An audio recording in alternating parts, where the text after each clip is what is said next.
How's it going? So in this video, I'm going to talk to you about the psychology of an addict. And I'll nip it in the bud and say that addicts are responsible for their actions. Okay? It's not an excuse for what they might do wrong. But in this video, I'm going to talk about the motive and the compassion for the addict.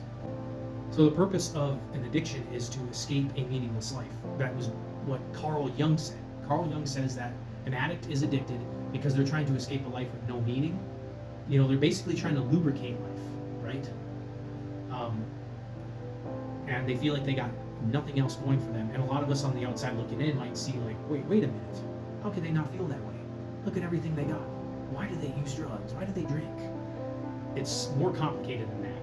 And it's proof that the external circumstances don't always have 100% effect on our mood, on how we feel. You can have everything going for you, but still be depressed. Rich and famous people, they drink all the time.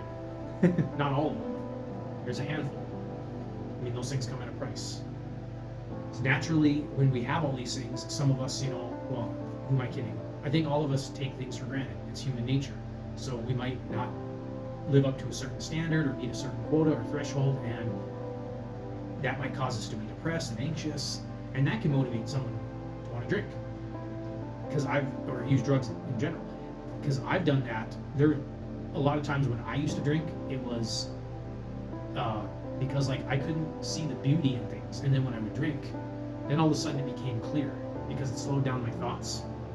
That was the addiction that I had to it, and that is what kept me going after it, is because like it would help me see things clearer, but that was just a trick because it made things worse in the long run. But ultimately, for the addict, it's their business that they're using drugs or drinking alcohol.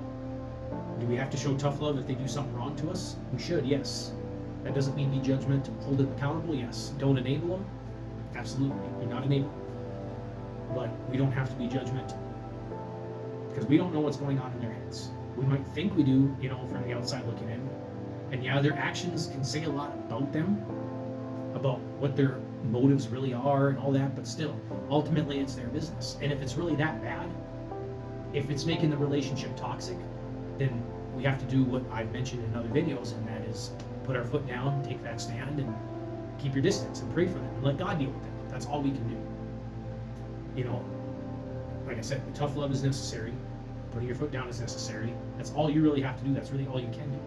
You could try to tell them until you're blue in the face, you need to quit using these drugs, you need to quit drinking, but it's really not going to sink in. I know it didn't with me. People tried to tell me when I was still drinking alcohol.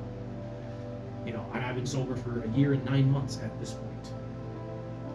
But I still know what it's like to be addicted. And let's face it, we're all addicted to something. Whether it's food, video games, TV shows, social media, even though those are less potent things, they're still addictions.